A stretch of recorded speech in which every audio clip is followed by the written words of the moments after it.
guest has scored over 90 esteemed award nominations from XBiz, XBiz Creator, AVN, XRCO Night Moves, Alt Star, and Pornhub Awards. He's won more than 16 awards, including Male Performer of the Year, which he's won 3 times.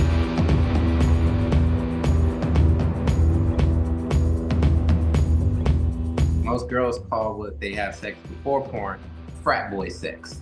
And like that, it's like the quick 5-minute pop real fast, just kind of jackhammer it real quick kind of stuff. I'm like 5 minutes? What are they, world record holders? And for the record, that's cool too. Like that's pretty sick. And a lot of people nothing like wrong that. with that. Nothing wrong with that. Yeah. Yeah.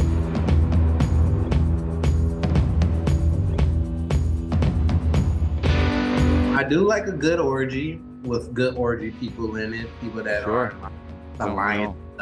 When you have alliances and orgies, which happens. What? Wait. An alliance as in like people will only have sex with this person kind of thing? Yeah, just kind of like cliquish up.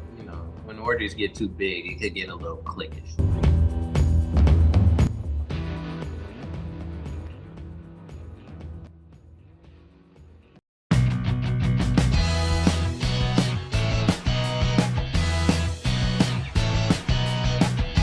Hello and welcome to another amazing episode of the Working Perspectives Podcast. I'm Matt Lavelle, accompanied by Jdubs, Justin Richardson, and our guest today is the incredible, the outstanding, the incomparable Isiah Maxwell. I'll tell you, this show flew by.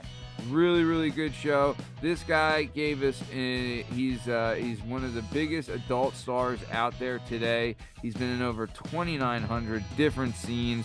He's worked with all the biggest stars from across the planet. He's done every type of scene imaginable. He's worked in every company. He's been in the industry for over 10 years. He's won Male Performer of the Year multiple times for multiple different award shows. He's just, the top of his craft, and we were so lucky, and it was really awesome to have him on. He gave such a crazy, in-depth view of what it's like to be a top male talent in the industry. Honestly, you couldn't ask for more. He was so cool and so open with us, and really discreet, really in-depth, things you wouldn't think about when it comes to being a top male talent in the industry. That you wouldn't think that you could when he explains it, you're like, oh, that makes so much sense. But really had a lot of fun with this one. We go all over the place, and we're able to make it fun. We have some jokes and laughs, but really enjoyed this one. Really got to see a different side of the adult industry that we haven't been able to tackle before, and was super excited that we were able to get him on, and that he was so open and sharing with us. So without any further ado, I'm Matt Lavelle. He's Jdubs Justin Richardson. This is the Working Perspectives Podcast, and our guest today is the one and only Isiah Maxwell. Enjoy.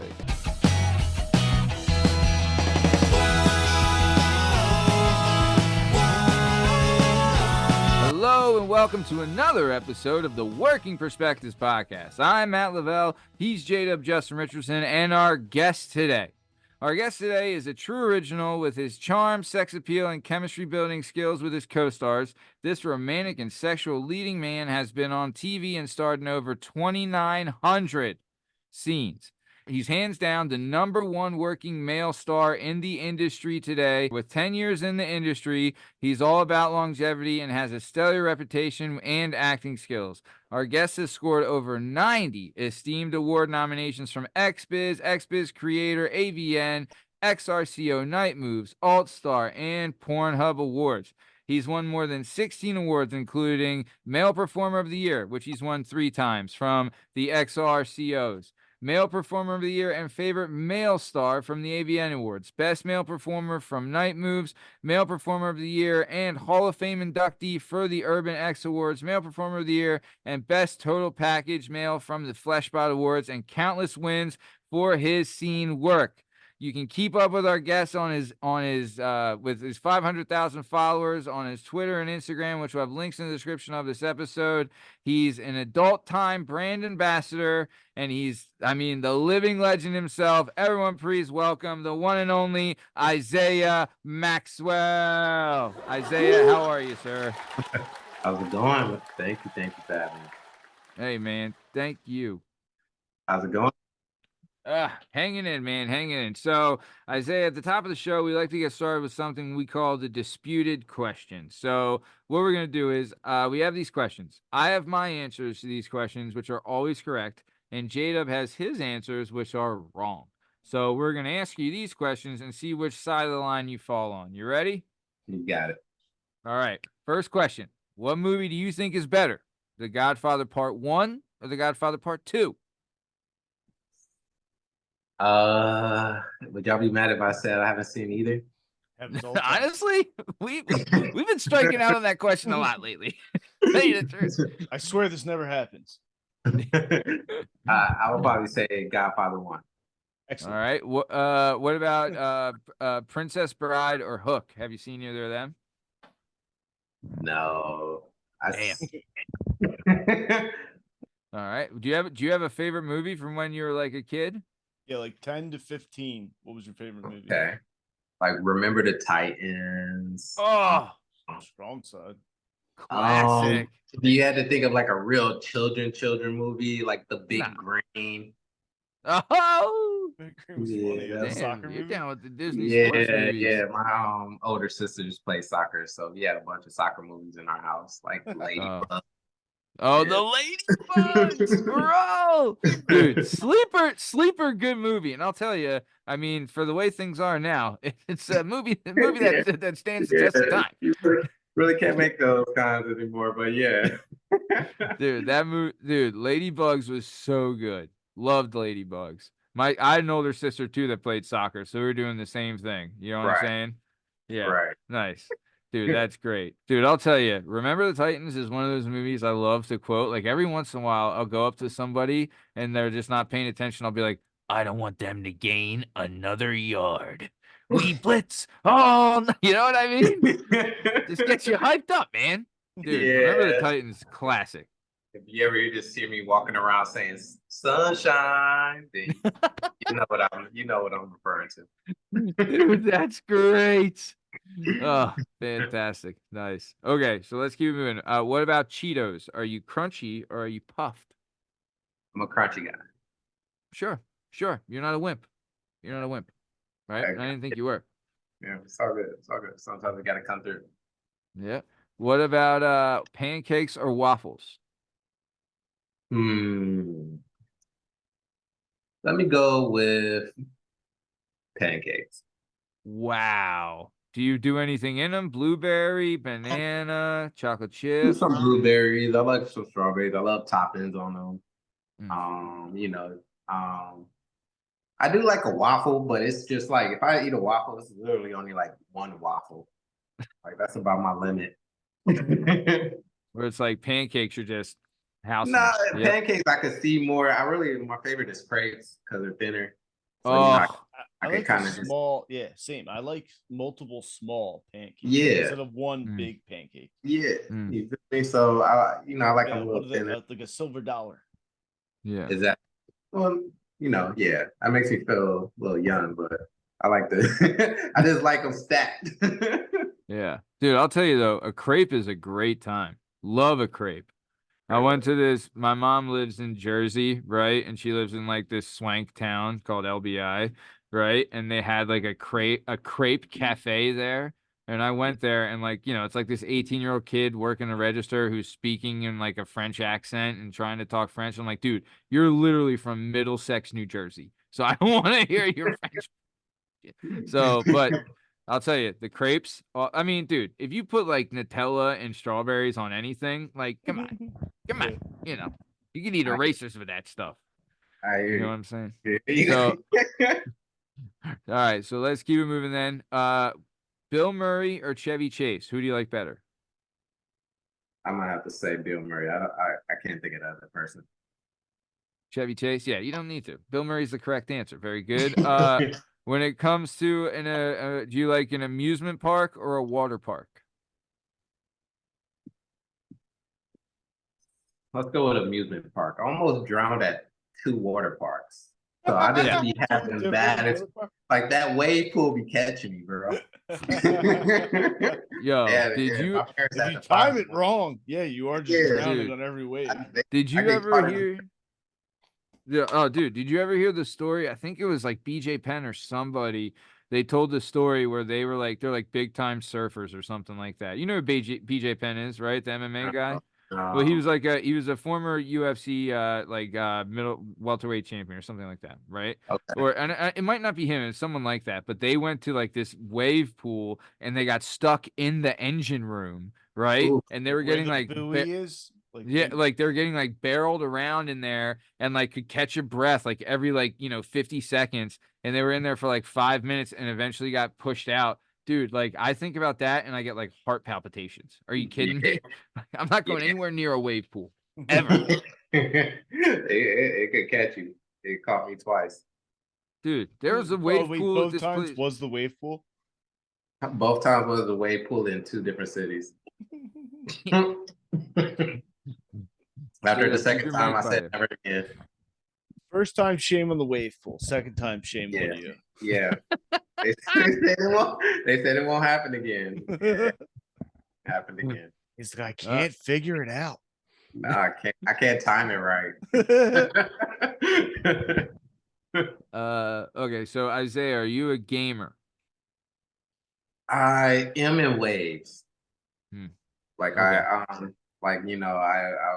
was gaming a lot at the end of last year with like God of War, Ragnarok, The Last of Us. Nice. Yeah. And So you're a PlayStation guy. yeah, but I also brought the Switch to like cure like some childhood trauma with Metroid Prime and finally beat that game. Yeah, of course, So- of course. We've all been there. So Yeah. that really helped me break through that childhood trauma and got through that. But Yeah. besides that, I haven't played.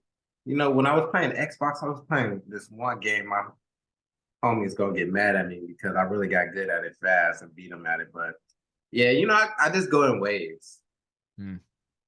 Same. Like I still got to go through my Spider-Man games and all of that. I've honestly I have Yeah, like a guilty complex now. Whenever I play video games, I'm like, damn, I spent like 6 hours playing Red Dead Redemption 2 for the 1,000th time when I could have been like editing videos or actually working. You know what I mean? Like, I don't know. I just hate now I feel guilty. I knew it was getting bad when like after set one day, they was like, where you going? What's your plans after this? And I was like, oh, I'm about to go on a hike. And they was like, oh man, you're so healthy and you're so fit. And I was just like, I didn't say anything back because I was like, they don't know I'm talking about like hiking through the 9 realms in God of War because the game is so fucking big. It like takes you fucking forever to walk through each realm to get to like one side to the other. And I'm like, yeah, this shit is a hike. So I was just like, Valhalla? I'm gonna let them think it. You play Assassin's Creed Valhalla? No, the God of War Ragnarok Valhalla DLC. I did. I got through it. Did you beat what's his name the 4th time? I didn't get it. I didn't beat it 100% through, but I beat the game several times. Like I got through that part. Yeah, I'm like, game. Yeah, you got to fight that guy at the end of the Valhalla. Like 3, he has a different weapon each time. Yeah, I think I got through him twice so far, but I'm like, or maybe 3. I use like the different shields so I could get the points for everything. Yeah. The game's good, yeah. Yeah, man, it's addictive.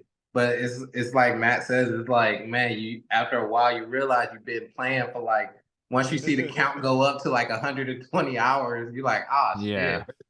What was I doing? Like I could have mastered basketball. Yeah, like I could learn how to play piano 10 times over. I put 10,000 hours into. Could have helped the Lakers or something. Like, geez. Yeah. Oh yeah. I could have spent time with my kid. I get you. All right. Now the final and most important question, Isaiah. When it comes to eating wings, are you drums or are you flats? Flats. Yeah. Flats. Correct answer. Much better. Wow. That Might as well was just not be here. No, you don't like flavor, man. Wow. Flats. Now you attack my flavor palette? I mean, flavor. If you like flavor, you like flats. Wow. It's a Yeah, better meat, holds more sauce. yeah. And You're a if you flatman and a you say flavor man. boneless, then you just like battered. Dude, yeah. If you're a boneless person, go take a hike. All right, Yeah, take a lap.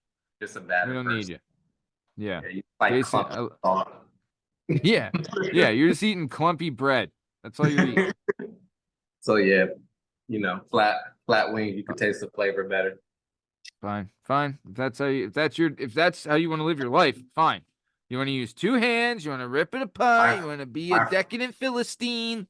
my friend Ryan Keeley makes fun of me for how much I eat wings. Matter of fact, she made me slow down on how much I eat wings because during COVID it was a thing. Oh, really? I didn't realize how many I was eating. Do they have like, I mean, is there good wing spots where you're at? You're on the West Coast. I was just on the go. Oh, okay. All right. So just any wings ever? Yeah, I mean, I'd be driving a lot back from Vegas to LA a lot, so I would get them like, wings like from, different places. Yeah. Nice. But I have my spots. So let's keep it moving. We're going to keep it moving on to Jdubs Questions. Isaiah, Justin here, he's going to ask you some questions. Now, you can feel free to answer them, or you can tell him to shove. All right? Jdub, take it away, daddy-o. Do we have any other name ideas other than Isiah Maxwell? Lucky Wreck-It. Lucky Racket? Lucky Wreck-It. Wreck-It. Like Wreck-It Ralph. Yeah, when I was coming up with my name, Wreck-It Ralph was like dropped around that time, and I was like gonna yell, "I'm a wreck it" before every one of my scenes, and then they was like, "Nah, you're not." And I was like, legit, I wish you did that. I wish that's something that happened because that would be incredible. Yeah, I was ready. You like it? And my nickname is Mr. Lucky, so I was just gonna say Lucky Wreck-It, but I was just after they said no to that, I was just like, well, then fine, let's keep my name regular. Like I can't have no fun and just keep it professional. You have who's the most famous person you've met? The most famous person I met. Ran into or have seen in public. I can't think of who off the top of my head. Maybe, I mean, I spent some time talking to Dennis Rodman. I Yeah. smoked weed and ate chicken wings with Too Short.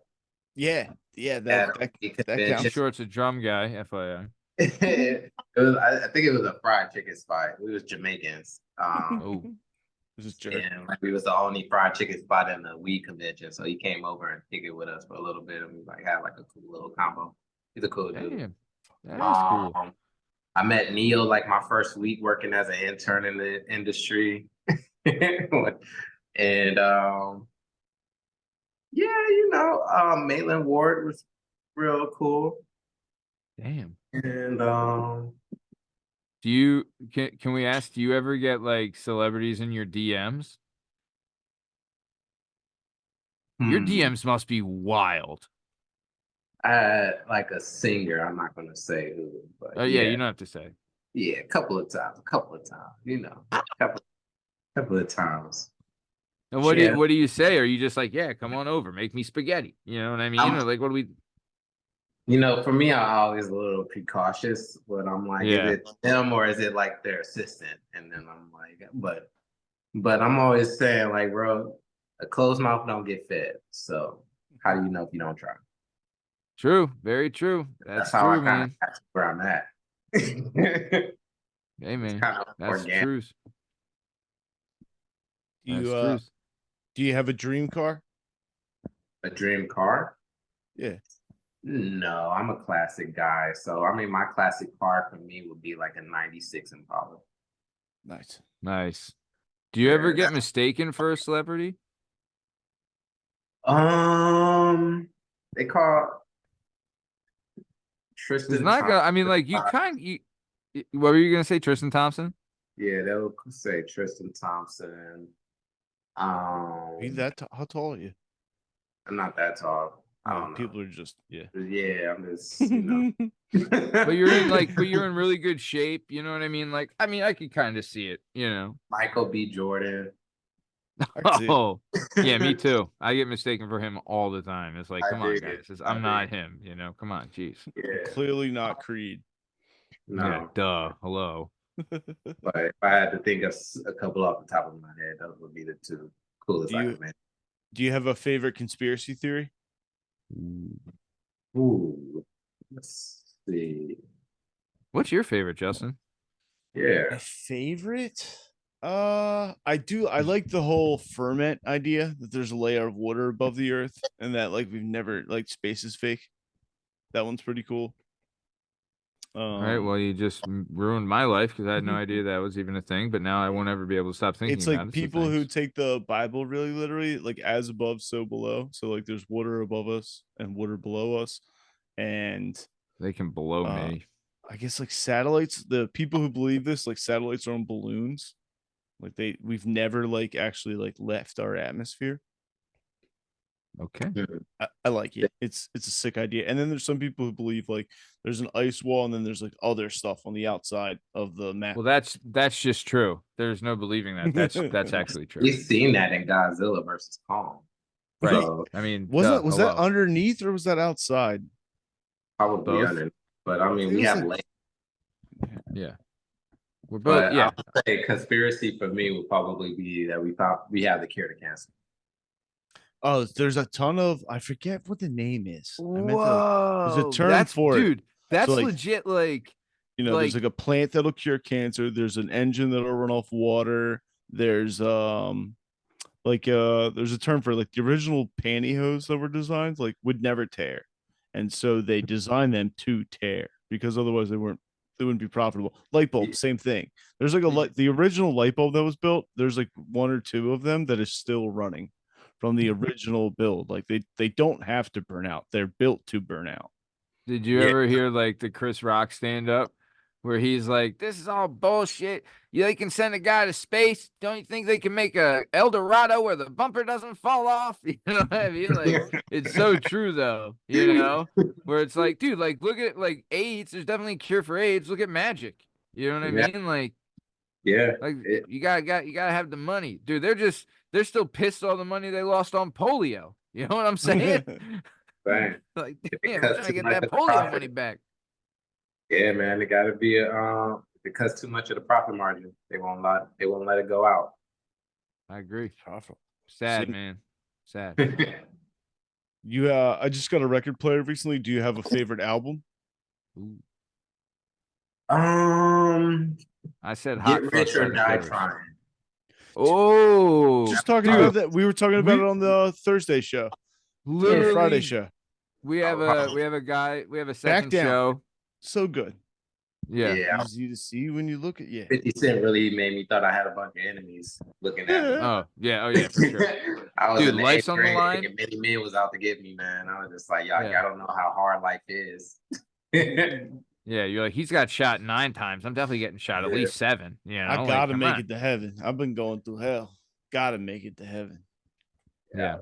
Dude, Life's on the Line. That is such a great song. Big fan. Dude, because, yes, we have a guy on the Friday show, which is available now on all podcast platforms and YouTube at Work Respects Podcast. But either way, on that show, one of our co-hosts, he coaches wrestling, and he said he'll throw on that album like for a wrestling practice, and like the whole place gets going. You know what I mean? Like, dude, not even like the commercial bangers, right? Like, PIMP was a commercial one, 21 Questions, In the Club, like those are all hitters, but there's like every song on there is a hitter, you know?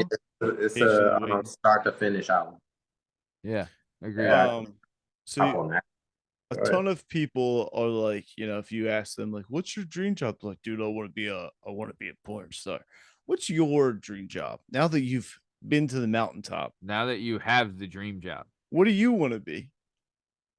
Ooh, if I had a dream job, I will probably say working somewhere deep sea. I would love to I like want to be like in a submarine, like I would a love to be like in a submarine or like, like like the working on like a coral reef or something like, restoring marine biology. I'm not even like a marine biologist. This is something I literally just thought of and I would be like, oh, that would be cool. But not you don't want to go like super deep, like in the like the people who like go explore the Titanic, like not that deep, like coral no, reef. actually that deep for sure. Like, That's yeah, crazy. like to explore the ocean because that's just like a desert in itself of just like unexplored territories and stuff, no tourists. A lot of pressure. It's a lot of And, pressure. yeah, man, but there's a lot to be discovered. So, Dude, I if remember. I had like something that I could train for like that, or would love to be a jet pilot, that would be dope. Yeah, that would be dope. Break sound barriers, that'd be dope. Damn, you think you got a lot of pussy now? Imagine if you were a jet pilot. Oh my Man, god. Oof. man, my Shoo. TikTok will be live. I'm not even on TikTok, but Aviators in the flight jacket. Yeah. Oh man. Golly. Damn. I think I just But like cool jobs other people got. Like man, if I was like a dude that could build a house from scratch, I would love to do that shit too. dude, same. Whenever I do any type of like kind of work around my house, I go to my wife. I'm like, "Isn't it great to have a man around here?" She's like, "You put in a light bulb." I'm like, "I'm a I put a man." ceiling fan in. Yeah, dude, I Might be the changed the smartest man alive. door, bro. I put in like changed, cut, installed, put the doorknobs in, and painted a door, bro. And it's like it's a 12 pane like glass, like you know what I'm saying? It's like a wood door that has like Yeah. 12 glass panes in it, bro. Dude, when I put that in, I'm like, bro, I got the biggest dick in the world right now. Like I'm the dude right now. Bob Vila ain't got shit on me. So Dude, yeah, I man, was like, I live yeah. vicariously through people that could do stuff like that. Yeah, and my tons of my people live vicariously through you. What a weird Yeah. world. yeah. My neighbor does that stuff and he's about to have his fourth kid, so I think there's something to it. You know what I'm saying? Yeah, I would have probably had a lot more kids if I wasn't in this industry. So Yeah. this industry taught me how to aim it. Yeah, it's not for lack of trying, you know what I'm saying? So, Do all you, right, keep going, Justin. Isaiah, do you have any questions for me? Not at the moment. Cool. Excellent. Awesome. Let's Love go. that you said that. Thank you.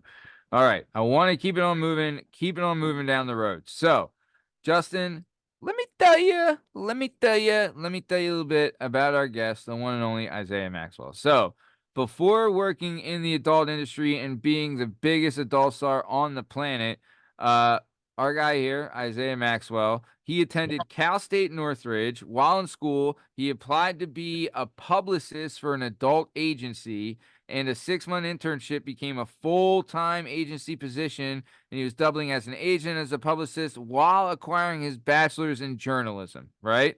All of this led to his now 10-year plus career as an adult star, right? So, Isiah, talk to us, right? You're at school, right? When did you get the itch to be a publicist, or even you're a publicist for an adult agency? So was it just you wanted to be a publicist, or were you trying to get your foot into the adult industry? Well, I mean, at the time, my degree is in journalism with an emphasis in Okay. PR. And Okay. while I was in school and I applied and I declared my major as journalism, I wanted to write for magazines and like hip hop magazines. And I wanted to go to like events where artists and recording artists was, and I was going to cover those and do interviews and press releases about those kind of events.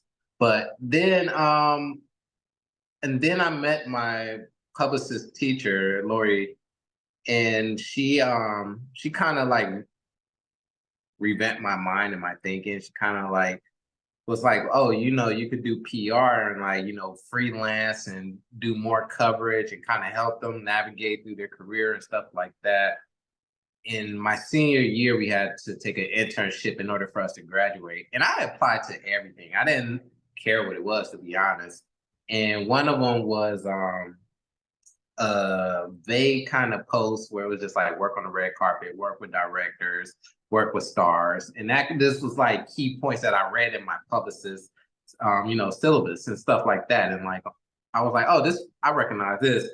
And they was the first one to call me back. And then like the second person to call me back was like this newspaper. And then like, I was starting to get called back from like these small newspapers that was like, yeah, we can use your help. But I went down to the first call and they went there and they was just like, hey, we just want to let you know up front that this is actually an adult talent agency. The focus would be on the adult side, but we do have some mainstream clients. And if you're comfortable, then like let us know. And so yeah, I was just like right time, right place. I was 22 at the time, maybe 21. And I said that I didn't have a girlfriend. Was just graduated from college, looking for a job, and I was just like, oh, y'all can mold me into whatever y'all need me to be or whatever the industry needs me to be. And I'm like, I'll soak it all in. So fortunately, the agency that I got hired through, they literally gave me their desk and said, whatever you want to learn, you could take off our desk and have full access into it. And so they gave me their contact list, the books that they was reading, and then like everything that they was just kind of like doing themselves. So I really soaked up a lot of energy a lot of information within my first year. And that kind of helped me get over the hurdles that most people kind of come across when they are in this industry. Wow, that's great. I mean, honestly, I feel like this is a competitive industry. So for them to be that open with you, and like willing to share information and just different tactics and stuff, that's really great, right? Like you got pretty lucky. I honestly doubt anyone would do it like that again, for just to give someone like literally plucked out of the streets, out of college, and was just like, yeah, you got full access. So I thank T Real for that. That was something amazing, the access that he gave me. And just like, yeah, I even one time he helped me understand how much access he was giving to me, because I didn't know about contact lists, and that was kind of everybody's like bread and butter, like their claim to fame. And I got taken advantage of by a producer who was like, hey, do you have a contact list? And I could exchange the contact list I have, and we could exchange information like that. And I was like, okay, cool, I'll just add it onto our thing. And like he gave me like some generic contact list that everybody had, and I gave him our original, every original on there. And they almost got me like let go. But then once they realized that I really didn't understand what I had. That guy took advantage. That's messed up. And so luckily he got fired for good taking advantage of too much, and he's been let go. Good. That's what he gets at. That kind of stuff, that's what you get. Good. Glad that they did that. So nice. Okay, so can I ask this, right? Like, so I guess it was just fate that put you in, like, that it was an adult agency that you got put into, but what, like, you kind of had to know, like, you had the talent, so to speak, to be an adult performer, right? Like, that didn't come out of nowhere. Am I right? No, I mean, honestly, I didn't think that in the beginning at all. Like, it took about maybe a year before I even considered it, because in the beginning, the first 6 months, the company rule was do not fraternize with the clients. And coming from college, everything rules, you follow them. And so I was just like, I can't do it. I don't know what's going to happen if I do. I don't want to fuck up. This is like my only chance that I got. And so I wasn't fucking around. And then one of the girls like pulled me to the side, and she was like, hey, can I talk to you for a second? And she was like, do you like girls? And I was like, yeah, like, well, what's up? And she was like, well, a lot of the girls wanted to talk to you, but you're not giving anything back. And I was like, oh, well, I'm not allowed to fraternize with clients, otherwise I get fired. And they was like, she was like, who told you that? And I was like, oh, the partners. And then she was like, oh, well, they fuck us all the time. And it blew my mind. And I was just like, what? And she was like, yeah, she was like, it's a consent. Like we like them, they like us. And like, if a girl do that to you and you like her back, it's okay to reciprocate. And so then I started talking to a couple of girls, and then they was like, oh my God, you actually qualify and blah, blah, blah. And I was just like, stop it. And like, I went through like a whole year of asking all the male talents that I came across, what did you like about the industry? What do you like about being on camera? What was hard for you? What was easy for you? And I talked to maybe about 50 to 100 different male performers. They gave me all their perspectives. And so after a year of finally convincing myself to do it, I was like, I went from never having sex with more than one person to being in a room with 13 other guys getting ready for a blow bang with London Keys. And I'm just like, all right, let's go. I got thrown in with the wolves in the deep end, and I didn't drown that pool. That was your first scene? The Yeah, blow my bang? first scene was a Oh 14-man my blow bang. God. And That's great. yeah, it was real cool. It was fun when I think about it, and just like, the camaraderie that was there, Yeah. and just like me just like breaking my seal and everything like that. Yeah. Like my first few years in the industry was definitely a sexual exploration phase. I bet. Everything's a first at that point. Yeah, absolutely. So can I ask this, Isaiah? So from my understanding though, like, I mean, from what we're told, right? Like when we've had like other male talents on the show, we were told like if you're a guy and you want to be in the adult industry, like the only way a guy's gonna make money is if he's gay, right? Or does gay stuff. Like, did they tell you that too? Or have they ever tried to get you to do that stuff or anything like that?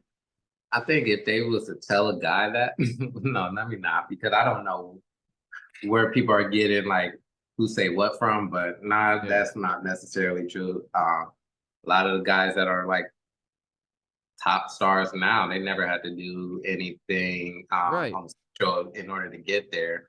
Same with me. Like I didn't have to do any like gay performance in order to get anywhere I needed to be. A lot of directors will test you. They will test you.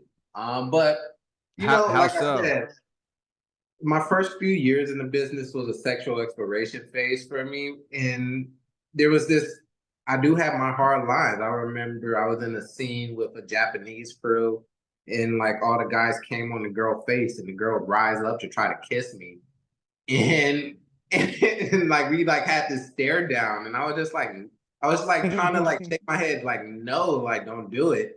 And she started to come in, and then I was just like, fuck it. I was just like, never mind. I just pushed her off. I just pushed her away and just ruined the scene because I was like, you're not getting my sign. So I just pushed her, and then like we had to cut because I was just like, what the fuck are you doing? Like, no. And they was like, all right, you're like, swim move. Yeah, and the crew just laughed, and they were just like, I didn't know if you was gonna do it or not. I was like, come on. I was like, I was not. Yeah, I was like, it definitely was not. So yeah, sometimes I try to give cut points where it's just like, nah, but she wasn't getting it, so I just, move her to Does the crew literally have boners while they're watching you guys like this whole time? Nah, not the mainstream crews. Like when you have like your small people who's trying to do it themselves companies, like some guy that's just like in his garage, you might get that, but not with like the top companies and stuff like that. They've just those seen it all. Years. Yeah, those crews been there for years, longer than me, and it's professional. Yeah, they've seen it all. They're not fazed by it. I get it. Yeah. Nice. So okay, so all right, so I feel like for like when you have the equipment like you do, you don't have to worry about doing the gay scenes. But maybe if you don't have such good equipment as you, they're like, look, if you don't got that kind of equipment, if you want to do anything, you're gonna be gay. All right, you know what I'm saying? So also like the rumors, like I've heard, like do they offer more money? Because like I know we had one person who like I don't think he was openly gay, and then they offered him the opportunity plus more money, and he was like, oh yeah, 1,000%. Yeah, he's like, I'm gay.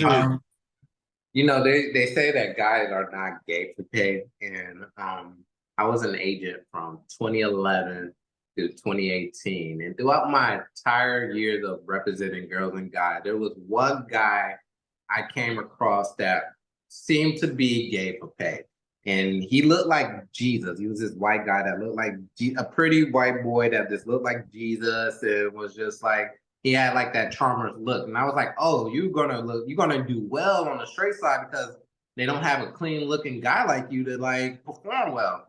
And then I found out that he did gay scenes, and not only that he did it, but he was contracted to do gay scenes. because of his looks. And so he was doing contract work, I think, for maybe a year and a half, and made, I think, 150,000. And I was taking his girlfriend, his baby mama, to a go see where you literally go and see a company so they could see if you fit the look for their film, and then they'll hire you if they like your look. And as we was driving there, I was like, hey man, I was like, would you like to be included in the go see to see if they want to hire you for scenes too? And when I said that, he just was like, no, I can't do it. I don't want to do gay scenes no more. I told you, we talked about this. And I was like, no, for the straight side. And then he was like, oh, yeah, bro, I want me to do straight porn? Yeah, I think I could do that. Yeah, I'm definitely down for that. So like, Wow. For me to see like just how triggered he was, I was just like, okay.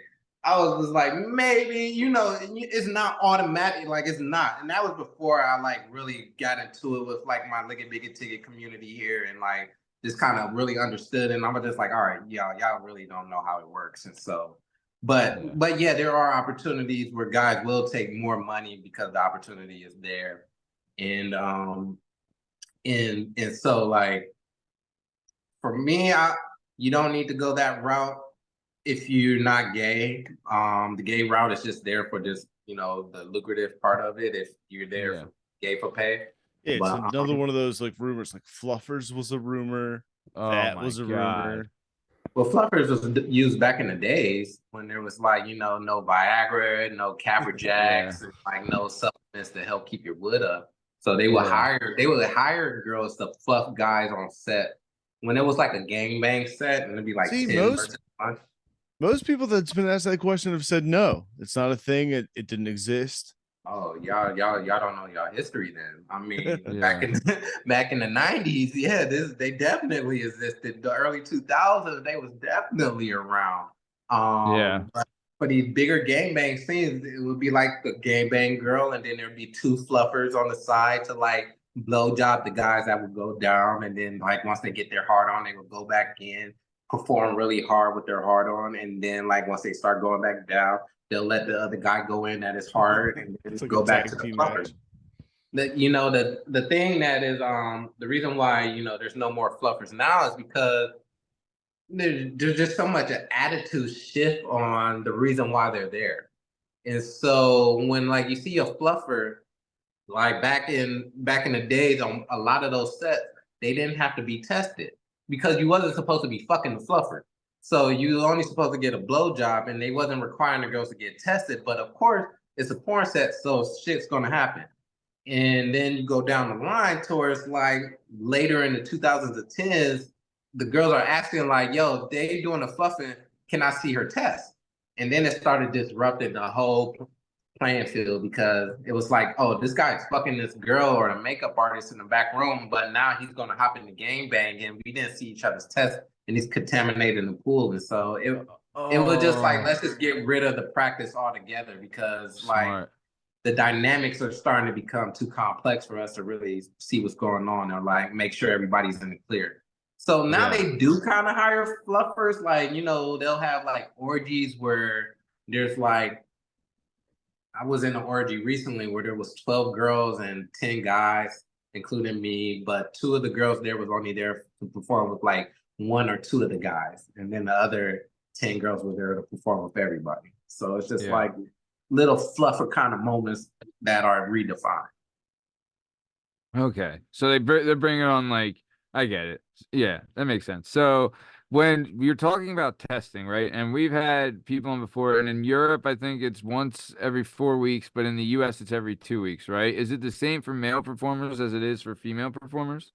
Absolutely. Yes, the testing is now every 2 weeks, and that they also require now anal and throat swabs. So you got to get your rectum and your throat swabbed as well, and they also want you to include an MGen test, which is like the bacteria that could form in your body, and once there's too much, it could be toxic. So those are the major tests that we have required for every 14 days. I get tested every 10 to 14. Damn. Would you say that's like one of the worst parts of the industry? Nah, I would say that's one of the best parts. Trust Keep it me. clean. Yes, Yeah. like the tested part is literally It's a vital small for us price to to be pay. working because like that's the reason why there's not as many breakouts. We catch everything so early. Yeah. Like we call it the industry flu essentially because you find out you have something new essentially within the first week that you got it because you got a test within the first week and then you perform once or a few times throughout that panel and then you test again on the second week and if you popped on something it usually happens within your few scenes. So it's Oh, really the nice. truth in line. Not you don't try to trace it back like as if somebody gave it to you on purpose because it's just a hazard of the job, but it allows you to trace back easy so you don't have to panic on where you got it from. Yeah. Oh, Before nice. it gets out of hand. Yeah. Yeah. And the medicine clears you up in about a week. Yeah. Compared to So like you're the not out general of population commission. where they like give you medicine that takes about a month to clear you up. Oh, wow. You guys get like the souped up stuff? Yeah, yeah. Like general population chlamydia, gonorrhea stuff, like chlamydia pills, they give you like a few weeks worth of pills to take. And that, that's asking the general population to do a lot to be good for a really long time. Yeah, for sure. Man, wild. Phew, that's nuts. So, okay.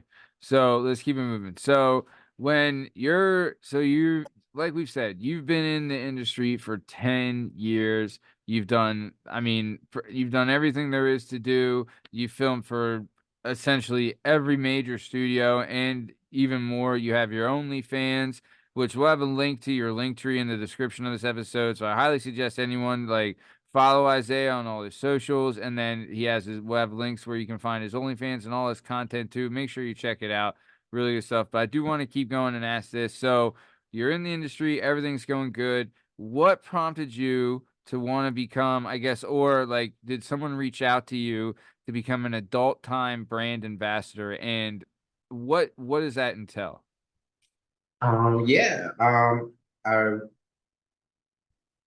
I was reached out by Bree Mills and approached about becoming a brand ambassador for more so their positivity campaigns and just more so work that is not me taking off my clothes and me spreading like just the message of what we do that y'all don't see on camera. Our audience typically get the final product of something and they judge it based on how well that final product is, but there's so many things that had to come together to put it together. And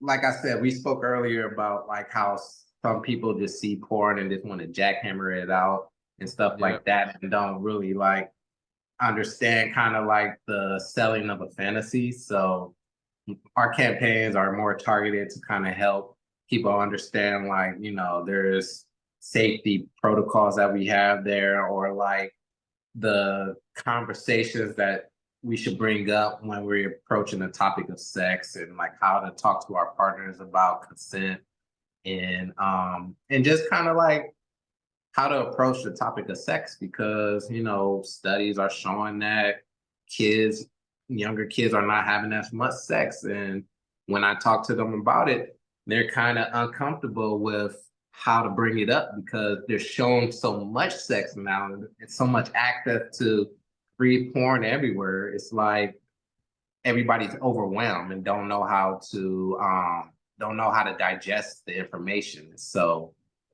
yeah, these campaigns are just a little bit more constructed in order for us to put an understanding of what we're seeing. That's great. And you recently spoke at Temple University, right? Yes, yeah. Spoke to a really great class, vetted 60 students. And I was on a panel with Lisa Ann, Emma Rose, and Dante Cole, just speaking from all the different perspectives from the straight to the gay to the transsexual side. And just like porn sex versus real sex, like what you see on porn versus how you would do it at home. And the speed of sex with your partner versus what they want versus what you're trying to do. It's just like, different topics that kids had questions to. And the education in America isn't really there to provide answers for it. Yeah. You Yeah. know, And it's a false narrative too.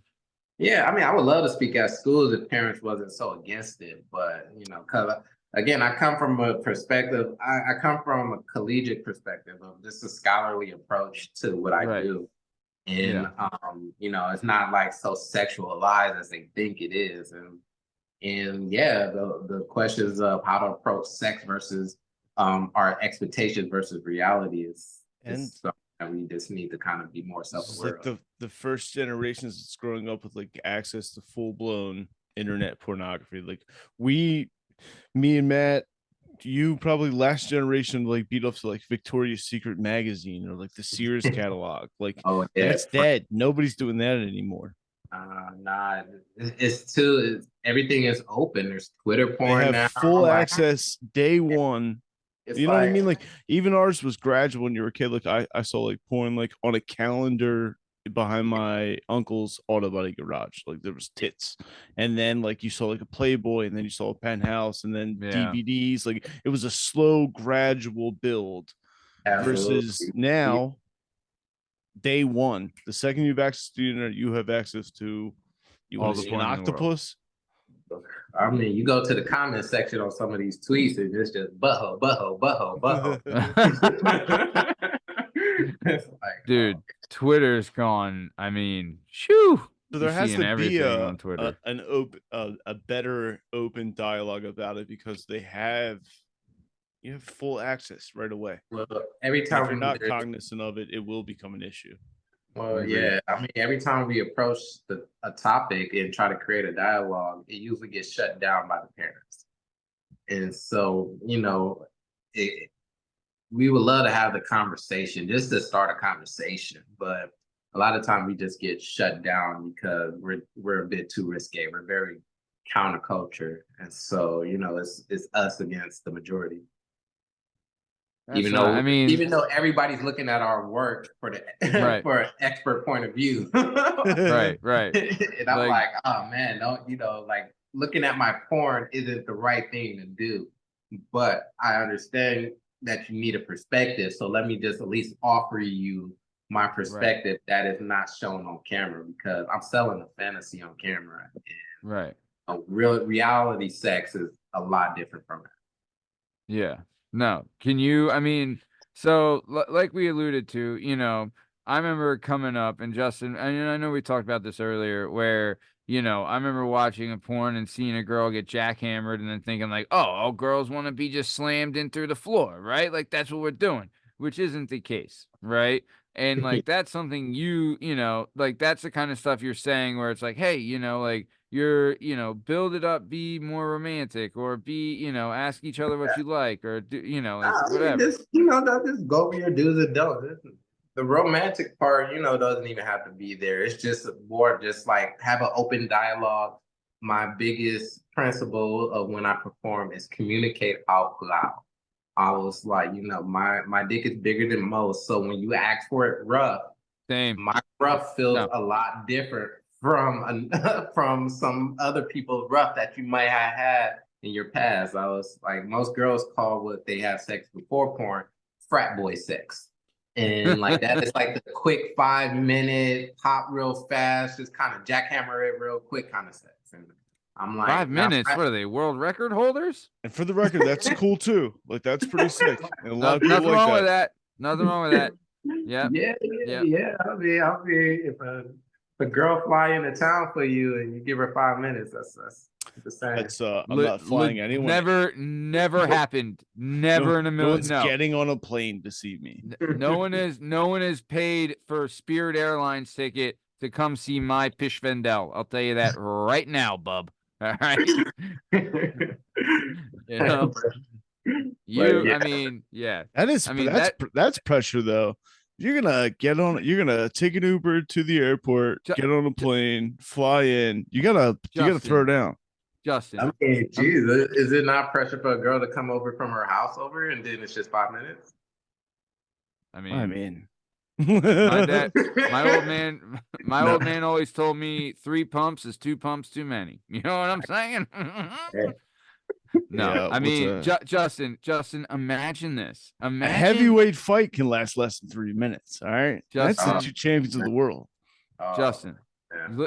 Did you imagine this, Justin? Good. Imagine you had genitalia that was so good and great and powerful that a woman would be willing to get on a Spirit Airlines flight to come over and play with it. I bought someone a house and they don't even want to play with it. You know what I'm saying? Like, what are we doing here? I've had someone drive a zip code away, but never take a flight. Were they My- intoxicated? Definitely, it was definitely after midnight. My Yeah. recent content scene that I just dropped yesterday with Kitty Loves. She's from Shout out. Florida, and she was recommended to me through by a friend, and so I reached out to her, and she was like, "I don't shoot content like that, but I will fly over to shoot with you," and she did. Wow. And it was some of the best sex I ever had. It was just like, once when you like with somebody that really wants it, you can feel it. So, it would be very disappointing if she only had like 5 minutes. We need like a monthly check-in with you, just like the sick job update. Hey, how cool's your job going, Matt? Yeah. It's awful. If I complain, I would be greedy. Wow. I mean, damn. Well, shout out Kitty Love, fan of the show, listener of the show. Good for her. Way to go. I Yes. mean, but to be fair though, right? Like, is it blessing and the curse for you? Because, like, I mean, when for us guys who are so well endowed, us guys, you and me, Isaiah, right? We know the struggle of get it. where it's so big that Yeah. girls are like, what do I even do with this thing? Like, so if they don't have the experience of handling a monster hog, it's like, it can be like, come on, stop. I didn't bring it out for you to smile at it. You know what I'm saying? Right? Like, I don't know. Well, like, Well, if you're working with a guy that's well endowed, say he's not in porn, then that is just like something you gotta work on, and in this like that's kind of like a trust building thing. Like, you gotta trust that your partner will know how to use it right to not harm you, and then your body will open up. I mean, physically, there's only so much you could do, but Matt's body opens up. but yeah, but it's a gift and a curse for just being that big in general. So you Right. you can't, What's the when you're that big, you can't get a normal blow job. And like when you Right. like when you're that big, blood don't pump right without you feeling like you're gonna faint. So it's just like there's pros Is and that actually cons. true? There's pros you and get- cons to everything. Do you get lightheaded if you stand up while you have an erection? Is that true? It could be. I Starts mean, to it happened a stars. couple of times, but I don't know if it was from my erection. It might be. I didn't think of it. What kind What? of Wait. Do you? So like, how do you? I mean, damn. Like, how do you get the extra blood in there then? Like, what do you got to do? I mean, your body is your body. You'd be fine. Most guys are big and they have plenty of blood to pump. But when I was an agent, and Shane Diesel, who was like one of the original first like ginormous guys that was contracted, and we used to book girls to work with him. They would see his picture and they would ask me, they were like, "How do you think I'm supposed to do that?" And I was like, well, Shane is a professional. He knows how to use it, but the blood don't pump to it as hard as you think it does. I was like, it's more spongy than it is hard. You don't take supplements to keep it hard, to keep it extra hard, like say with a Caberjack that would make it look solid. And so I was like, your body will mold to it versus it being like pummeled by it. And so you have to believe in work out. yourself. So yeah, man, Yeah. it's kind of like those little pep talks that you gotta have to like, set your mind right. I mean, but when it's like full attention though, like when it's full, the masses at full sail, right? Yeah. Like you could destroy somebody, Yeah. There's only like maybe 10 or 20 girls that ever was able to take me to go as hard as you want to. And so, I mean, like, Alexandria QOS is one of them. Angela White is another one. Shout out. Riley Reed is another one. Shout out. That's incredible to me because Riley Champ. Reed is like tiny, right? Yeah, she's amazing. Yeah, literally Angela tested White's her. like a full body woman. Yeah, like yeah, I gotta bring my A game anytime I work with her. With Um, Angela White, yeah, Adriana and Chechik is another one. dude, And yeah, Brandy Love is another one. Like, like she's the one that just like my cervix is right there. Like, don't worry about it. Just push through it, and we're gonna keep it going. Like, just go. Matt has that problem all the time. Like, I'm so like you're much. My like you're cervix I'm always is like, in the way. You know, yes, it's like, come on, cervix, get out of the way. yeah. Come Hey, on. you want to feel my cervix? Just push through it. Don't stop. I was like, okay. I'm gonna believe. Oh my god. I mean, yeah, there's only a really few girls that could really like handle it like that. Like, there's a lot of girls that are great performers, but So it's this They is just like can't take it. this is a yeah, podcast that has a lot of cervix pushers that listen to it. They're all gonna know what you're talking about. Yeah, everyone on here has pushed a cervix. yeah. My goodness. Wow. I mean, yeah, what I mean, damn. I mean, it, damn, that is wild to think about that, dude. Man, that's nuts. Yeah, Look, just I'm gonna push through move my some of your cervix. organs around. It's fine. It's not a big Look, deal. I'm gonna feel you in my spleen. It's fine. That's just my my large intestine. Just blow it out of the way. I'm thinking of all the girls there, the Maddie O'Reillys of the business, the Gia Durzas. Those are the girls that's just like, fuck me as hard as you can, come in my eyes, do what you can. I'm just Right. like, And then you're like, let's get married afterwards because I just fell in love with you. nah, they'll leave me for somebody else. But like, like they're more adventurous than I could be sometimes. Yeah. Yeah. Yeah, I guess so. If they're looking to get their cervix crushed, it's like, come on.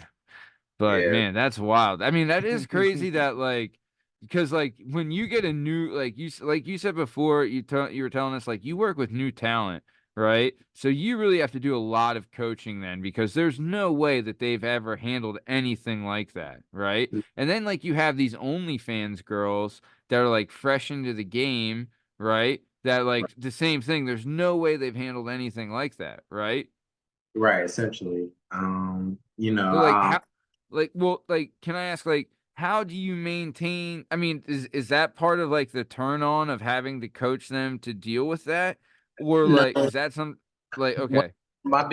one of my biggest kinks is how fast I can have sex with a girl. So like working with a first timer, that just plays into my kink. Okay. But like I have mentorship tendencies as a default. Yeah. So like whenever I don't like to do it in a scene where it's not supposed to be.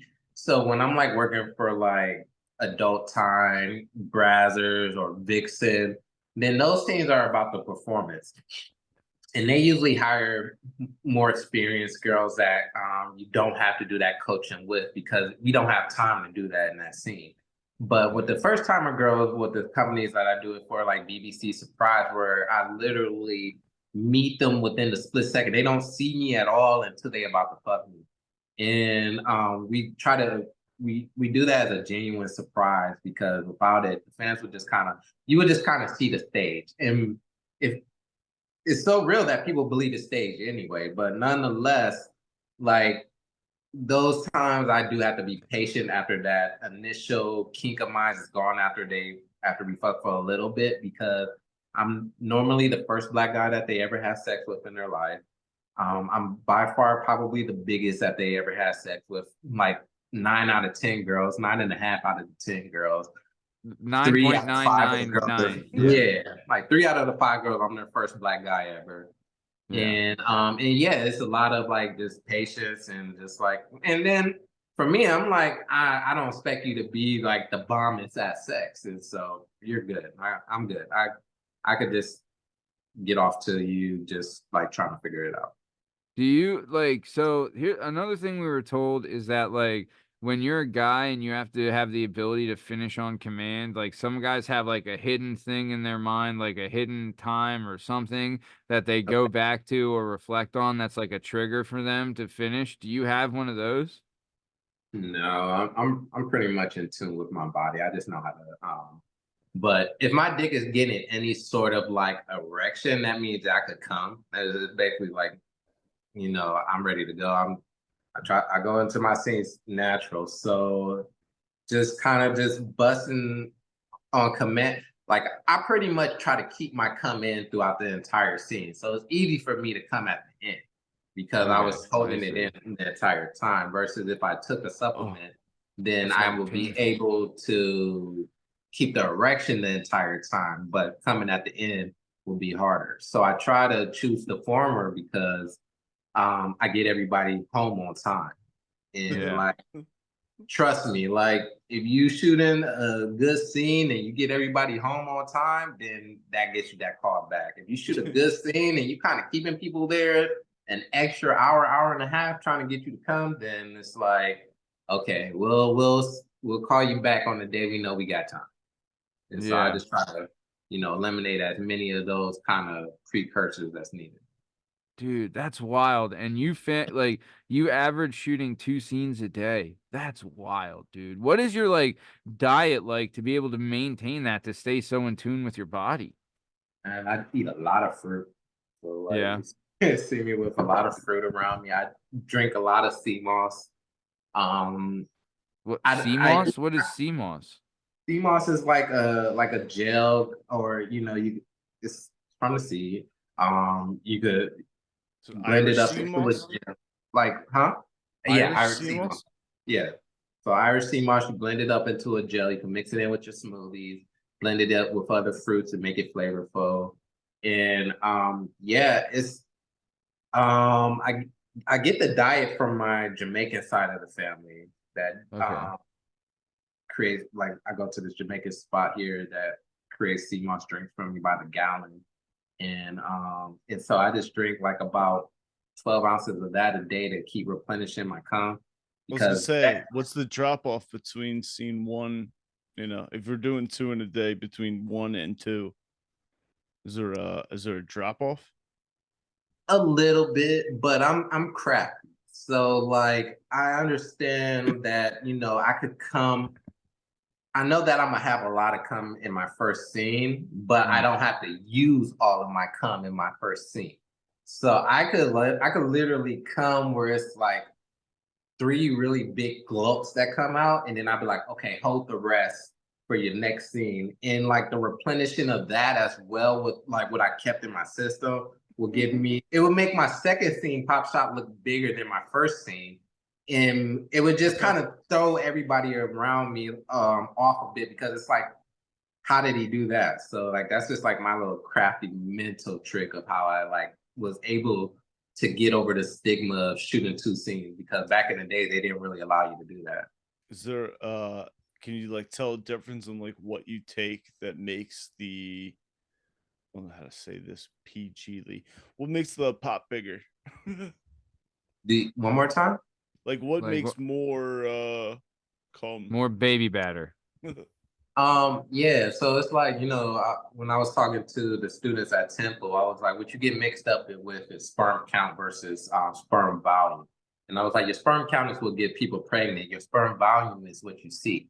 So like sea moss and that pumps up my sperm volume, and like pasta, like heavy starchy foods and like, kind of fatty foods will help pump up some sperm volume in it, but it don't pump up your sperm count. And granted, fact check me on all of this shit, because I'm mansplaining a lot of this shit right now. No, dude. In my experience, it works for you though. Yeah, in my experience, this is what worked in my 10-year experience, and just what I noticed from my diet to going into Gotta be work. something to it then, if it's working. I don't want y'all, I speak very confidently when I talk sometimes, but I just want y'all to know this is. Bro, I'm not having sex twice in a day. Are you kidding me? I'm married. I'm not having sex twice in a month. I just noticed after I eat a bowl of spaghetti, the next day when I go into work, I'm like spurting out a lot of cum. So marathon running and marathon coming. Yeah. You want to marinara sauce? Go make some great marinade for the next day. Dude, but isn't it pain? Like, dude, I'll tell you this. One time, when I was younger, right? I was, diddling the fiddle. And, back in the day, people don't know this. I had, one TV, one VCR, and we had one VHS of that porn, right? And I lived Right. in a house with 7 people, right? And like my mom would be at work, my dad had left, my brother would be at school, my other brother would be at school, my sister was away at college, my grandmom wasn't there, my uncle who got back from jail had moved out. So I had like 7 minutes a day where I had the house to myself, right? So I would set up, when people go to sleep, I would come down when everyone was asleep. I would set up on the VHS the scene I needed for the next day when I got home from school. Then I'd go hide my tape. I'd come home from school, get off the bus, run home, get the tape, put it in the VCR, and start going to town.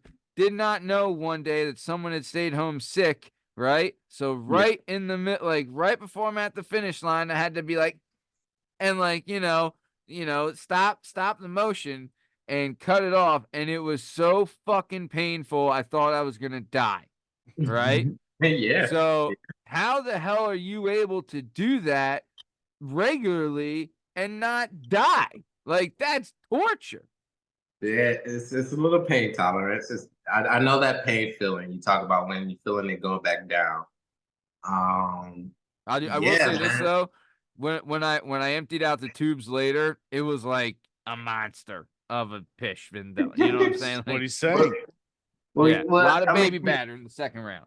you generally practice like a porn star where we call it edging, where you jack off right to the part where you're about to come and then you stop and let it go Yeah. back down to the end and then start it up again. And that really helps a lot of practice. I think what made me the most confident as a performer was my trip to Europe when I worked for legal porno in Prague for 3 months straight. And we did 1 to 3 scenes from Monday through Friday. And that is what like got me into the realm of being able to shoot multiple scenes a day. And I was around guys that use Caberjack which shoots up their dick. So, they wasn't able to just knock out those scenes and I had to like figure it out because I had to like get turned on for me in order to like perform really well. But it got me into a great mindset and like just like a comfortable level that made me able to like go into these scenes and knock them out and like go into like my deep fantasies if I need to of like, okay, we're just bringing this girl home from a club and we're just fucking her. And it's Yeah. just like, all right, coming back to America and doing these scenes are like 10 times easier than the scenes I was doing in Prague. So knocking out 2 or 3 of those scenes in the day is nothing compared to knocking out the gangbang scenes of an hour and a half of just straight anal sex, no blowjob to warm up. The girl don't speak your language, so you can't get turned on by what she's saying. And you just gotta go and it's DP. So it's a lot of like an inch and a half away from your brother. And it's like, you play with your comfortable level. So, that strengthened my performance because I was just like, oh, okay, yeah, I know how comfortable I am. I know what I like, I know what I don't like. Trust me, I've seen it. I've been there. Is there any scenes like you don't like to shoot? The only thing that is like on my hardcore no list is like I don't do double anal or double badge. I don't do Eskimo brothers. Yeah. The inch and a half is about the closest I could be to you.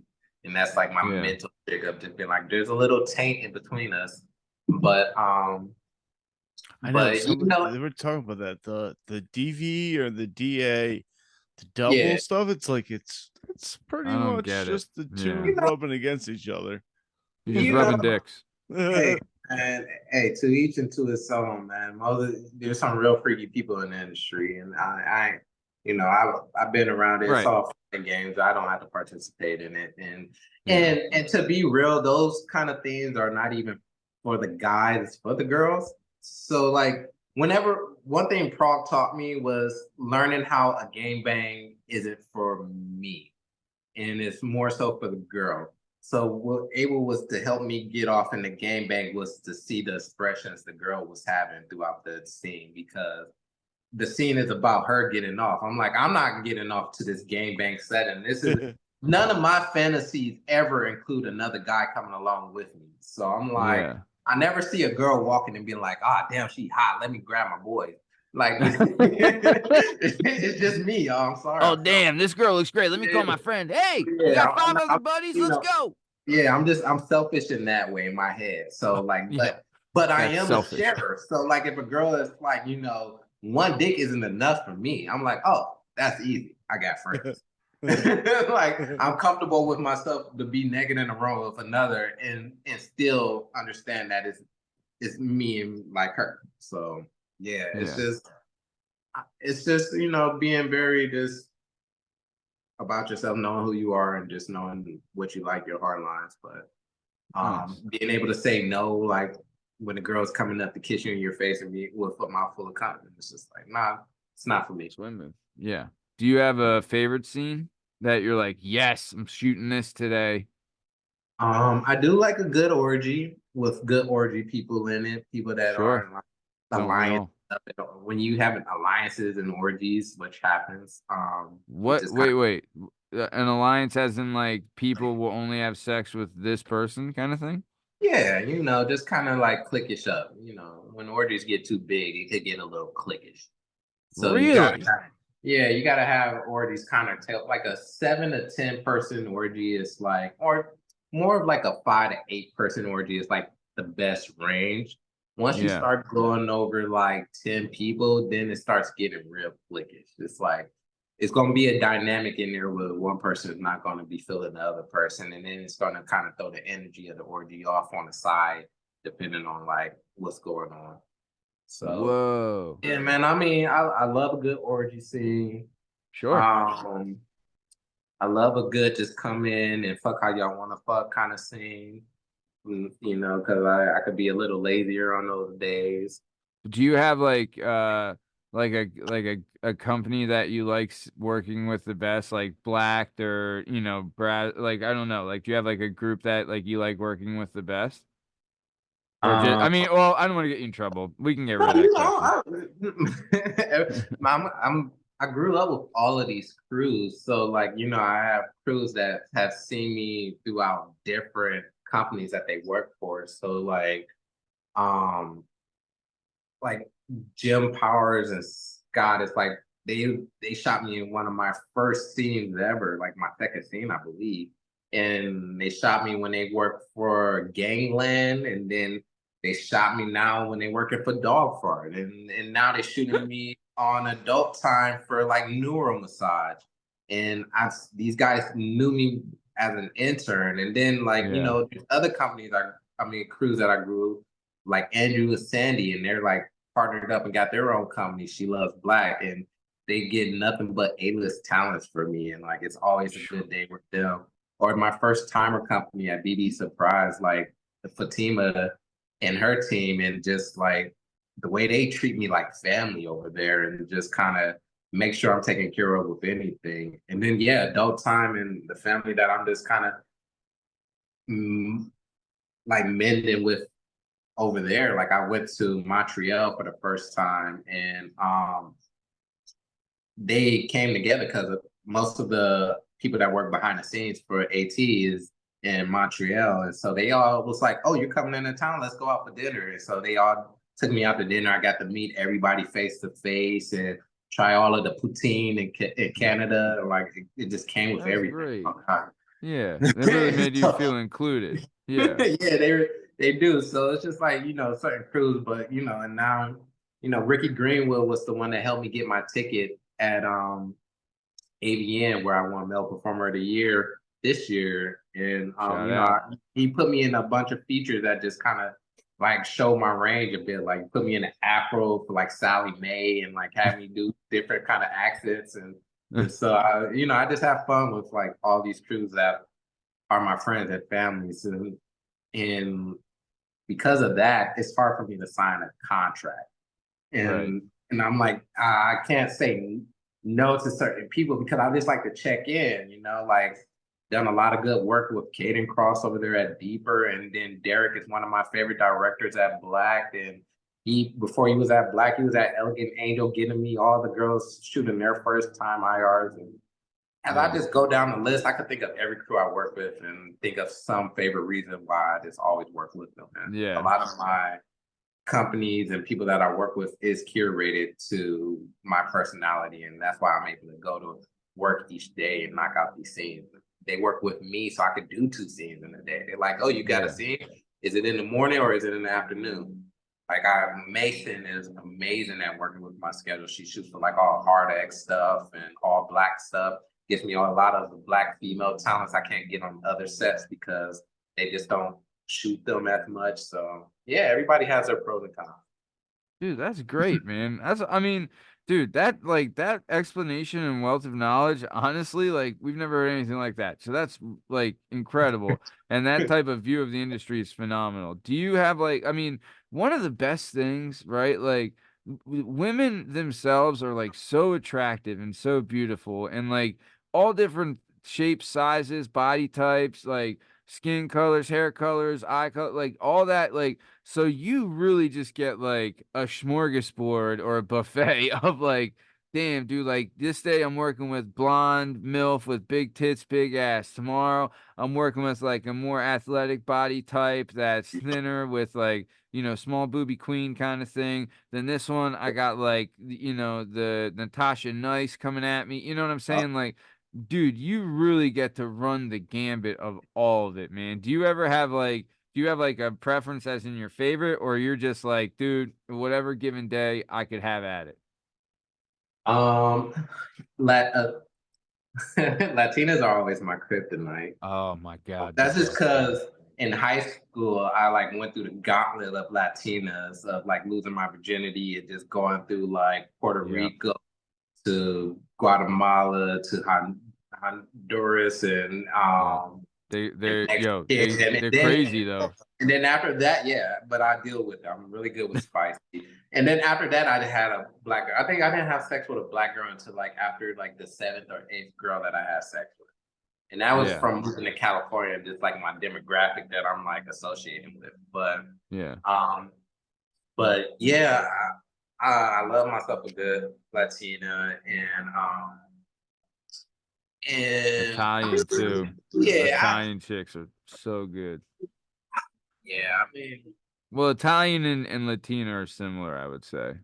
You yeah. know, Italians got a nice little porcelain tone to them. It's just, yeah. and I could get off to a lot. I could get off to a Yo, lot. I'm very like if you Latina's that fucking shit though. I fucking love Latina's great. They're all great. I mean, honestly, you know, if they're willing to cook for you and then do whatever, it's just the best thing in the world. So what are you gonna do? But okay, so we are coming towards the top of time. A couple things I did want to talk about though. So you have coming out, you have Cards on the Table, which is your new movie. Then you just did Blackedraw with Kazumi, which is her first ever DP. And then you also have your OnlyFans content, which you're creating fresh new content all the time. So let's talk about Blackedraw with Kazumi in the first DP. How was that? You know, what was that shooting that like, and how exciting was that for you? Well, that was cool. I know on those kind of projects with Kazumi, I'm there because Kazumi put me there. Mm. She's creative director on anything she does. So Really? Oh, yeah, she puts together all her scenes and like she wants her rollouts to be very elaborate. So like I really thank her for just including me in her growth in the industry because I shot with her for content before she really blew up on the mainstream side of the business, and she took a chance by just agreeing to do it with me and me just reaching out because she was hot yeah. and seeing her grow up in the industry and being the player that she is, I'm just like, I'm happy that I could be part of you first. And so her Hollywood Cash, it was just a dude just like he's about to get all the accolades, man. That dude is like really pushing through a bunch of this shit at such an early stage in his career. I'm like, bro, man, like in 5 years, you're gonna be running this shit from any way you want to. So yeah, man, like Nice. I was just part of a cool project where I'm just like, yeah, let me get in where I fit in. I Nice. mean, I was there because I was there, but I'm here to help uplift people, and I'm like, I had Right. my moments and I had my time, and now let me help others do theirs as well. Damn, that's a great like way to look at things. Did you when you first started though, did you have some guys that like helped you out that kind of mentored you a little bit? Absolutely.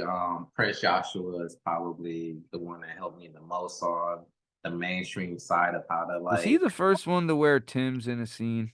He Did is the he? most well-known Tim guy for sure. Like, yeah, he That's probably his gimmick. Tim's and knee pads is yeah, his gimmick, right? yeah, yeah. I can't wear Tim's without somebody say, "Oh, did you get that from Prince?" And I'm like, I'm from Cleveland too, y'all. Like, what the fuck, like, you know. But him being my mentor too. It's just like, I ain't gonna even say, but like, it's just like, okay, fine. Yeah, I got it from him. But yeah, he gave me nothing but great advice and just kind of helped me navigate through a lot of hurdles that I got over because of him. And yeah, T Real kind of helped me on the business side when I was an agent. Um, and just kind of be more business minded, have a business minded approach to things when you want to do them, just kind of have an ownership mentality. And then like a lot of the guys that I just kind of grew up with in the industry just really gave me great advice. So like the Rico Strongs, the John Johns, the Jason Browns, and Wesley Pipes of the industry. Wesley Pipes really kind of helped put a lot of lingo into my dirty talk. D Snoop, who is a character that, really gave a lot of mentorship to a lot of guys in the gangbang section coming up. And like, before he retired, he was like one of the only light-skinned guys in the industry. And so he paved the way for like Donnie Sins and Ricky Johnson, who are now kind of like position players and doing their own things right now. So yeah, man, those That's guys cool. all kind of like helped me throughout my career. Is there like, I mean, I don't want to, create tension where there's not, but like between the white male talent and the black male talent, is there like a camaraderie or is there like a rivalry or is there anything there or is it just you guys are here to do a job? It would be more camaraderie than rivalry because there's Yeah. so many sectors of porn that don't intersect that won't like have you have that kind of tension on set. So there's just Yeah. like certain companies like the black guys know we're not going to work for, and versus certain companies the white guys know they're not going to work for. Yeah, So like it's you're like not gonna why, see a white guy on black, you know yeah, what I mean? Like, yeah, yeah. it's just like it's like why compete for those kind of spaces when there's like Yeah. no reason to. So I won't say that there isn't any there, but I would say it leans more to the camaraderie side. Cool. Nice. That's good to hear. So, okay. And then cards on the table, right? So in that one you kind of showcase your acting a little bit more, right? Because it was directed by Marvin Love, right? And you're like an undercover detective in this one, is that right? Yes, I don't want to give too much. So let's just say I'm an undercover detective, and the Okay. episodes are out right now. So you can see the spoilers of me just revealing that I'm a cop to one of the waitresses there, played by Lily Bell, and it kind of just gives a little bit more insight into what's about to go down further when more episodes come out. But yeah, this is my first time working with Marvin, who is a PA to director guy that started off as an assistant, became a director.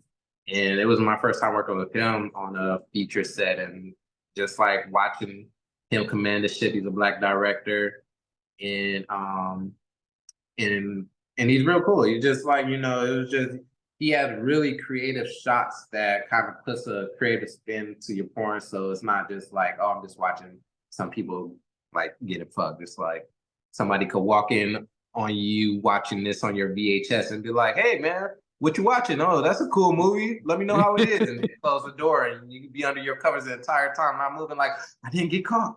So yeah, man. It's Changing the the game for ultimate people like you. Yeah, it's the ultimate Dirk Diggler dream, right? Of like people wanting to watch the rest of the movie even after they finish, right? Yeah, Dirk Diggler is like my cautionary tale, bro.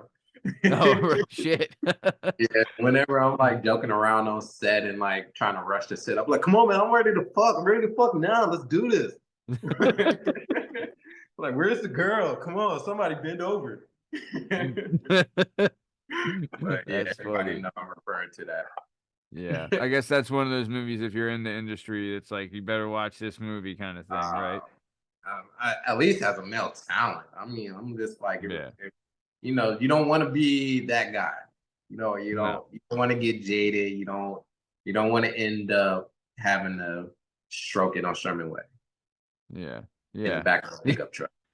Yeah. Yeah. You wanna remember that you got a great job, so you want to keep it that way. Yeah. Smart. Okay, and then one last thing, Isaiah, dude, you've been so great, man. What is something you like to do for fun outside of work? Right after this, I'm about to go on a hike with my friend, and hopefully we don't see no rattlesnakes. But Ooh. I'm an outdoorsy kind of guy, and movies are my love language. I could refer to a bunch of movies when you do something silly, and I could be like, you're this character from this thing, or you just pulled a Linda from Bob's Burgers. It's like, okay, it's like, Bro. I, I just try to keep it genuine, man. You know, I don't Nice. make people get overwhelmed by being around me, and I like to just have normal conversations that you could talk about. That it's just not about sex, but I'm also here to talk about sex if need be. I can do Right. both. Nice. Hey, that's your gimmick, right? Nice. So, okay. So we are coming towards the top of time. Isaiah, man, dude, thank you so much for being on. Justin and I are usually on the same page with this, but if you'd be willing, we would love to have you back on the show sometime if you'd be willing to come back on. No problem at all. Can't thank y'all enough So, for having. no, of course. So, before we get out of here, is there anything you'd like to say to your fans, friends, family, anybody listening? Oh, of course. Thank you so much, everyone, for always supporting me. Because trust me, y'all are powering me through. Like the reason why girls want to shoot content with me is because when I perform with them, y'all buy their videos. And yeah, make sure you check out the videos on my platforms, onlyfans.com/Isiah Maxwell. If you want to talk to me directly, onlyfans.com/Isiah Maxwell VIP, and other platforms I'm on as well, like Fansly, and see my snippet videos on Pornhub and Steer. So yeah, Nice. I'm everywhere. Well, for all those that are interested in contacting or viewing Isaiah's content, in the description of this episode, we'll have links where you can find all his stuff, his socials, his OnlyFans, and his Fansly. Anywhere you want to get a hold of him, we'll have a link in the description of this episode. So make sure you check him out, like and follow and comment on all his stuff. It's, you're sure to love it. It's great content. You do a great job, man. So. Like I said, this has been another episode of the Working Perspectives Podcast. I'm Matt Lavelle.